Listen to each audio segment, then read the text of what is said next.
theater that following Friday seeing the white man's movie. Well, you know, I see your point. You know, one of the controversies that I think that comes up when you're talking about these kinds of issues like we're dealing with right here is how do we get people to realize the value of those vehicles that we do have? Education. For example, the Atlanta Dirty World. How do we get people to value that so that their paper will rise and be competitive? You know, we don't talk about those kind of issues. I was going to say, because it's a monopoly in this city already, we know that. So where do we complain? It's just like the Allen Keys incident. I want to bring that up because I thought it was outrageous that the civil rights organizations and black leadership as a whole did not really rally in support of how he was treated. I think it was appalling the way he was treated.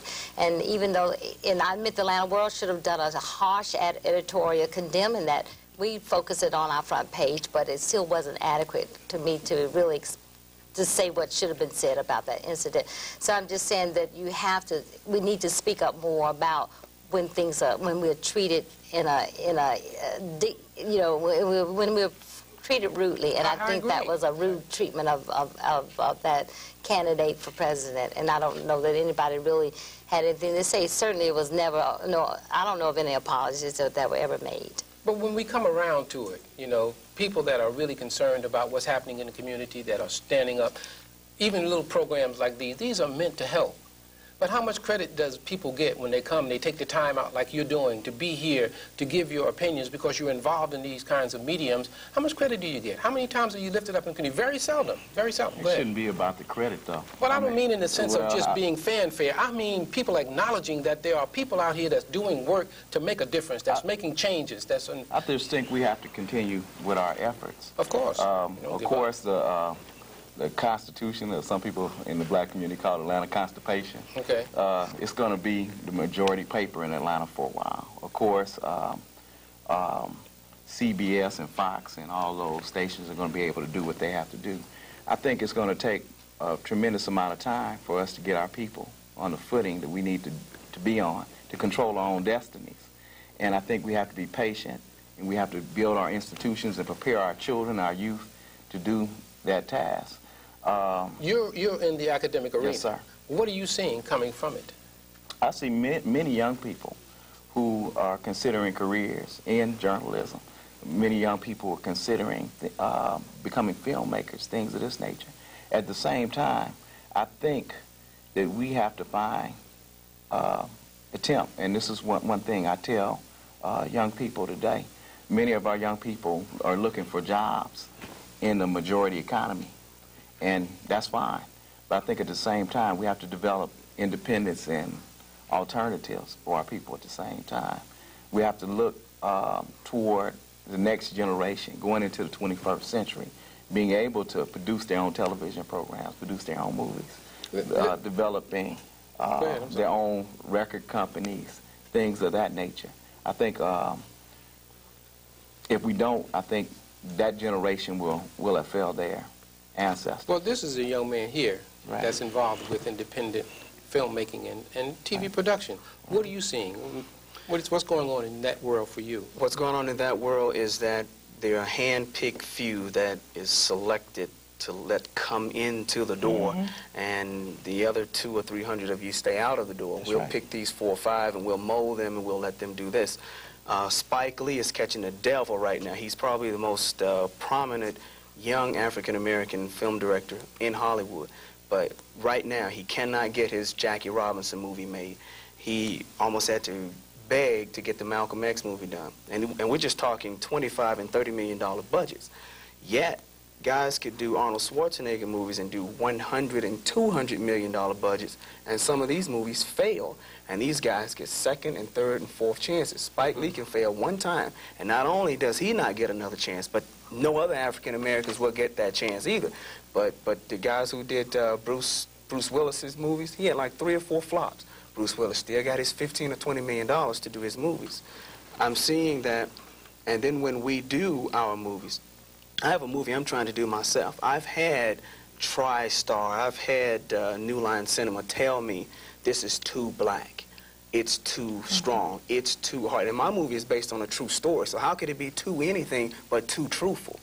You know, and I've had people say to me, well, you need to whiten it up or soften it up because you want it to hit middle America. Not really. I wanted my movie to cater to young African American college students because it happens around that time. I could care less about what the middle America, you know, want to see. I think that kind of begs the question at the same time.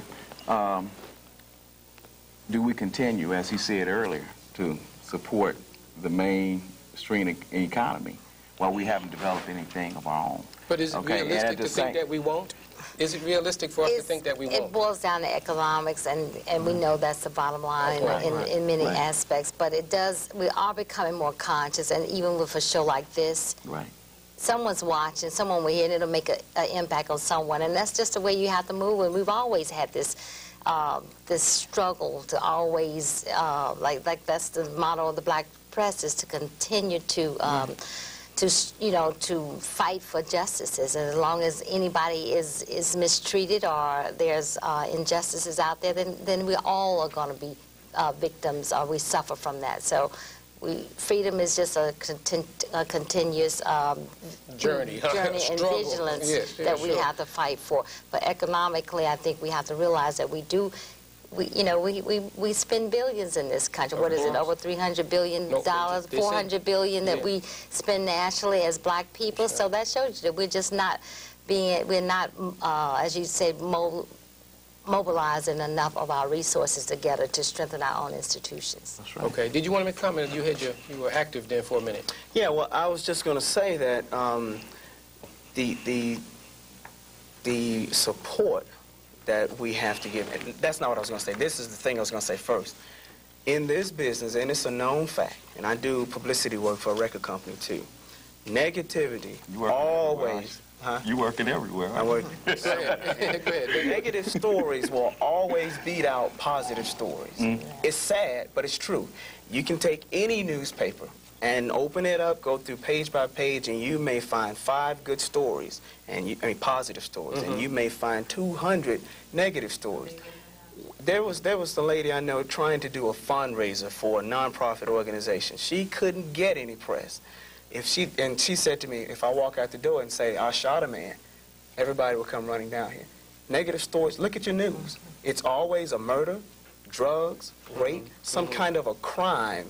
And it's never, oh, well, this person gave $100,000 to this cause, or this person helped this lady across the street, or this person helped this kid out of a fire. You'll see that near the end of the newscast. But have we been sensitized to that kind of negativity where it's acceptable by the whole society that this is what we would prefer to see? Well, books are the same way. Do you remember when Ralph Abernathy had his book? I can't remember what the title was. But what sold that book? What was it that the nation talked about? The only thing they focused on in an 800-page book was what was accused of what, you know, allegedly happened with Martin Luther King and maybe some other women or whatever, out of 800-something pages. But it was everything else was pretty much a positive story in that book. But we've got to sell this book, so we've got to say something negative about it. And it's the same thing that goes on in music, rap music. If you say a four-letter word in a record, it sells.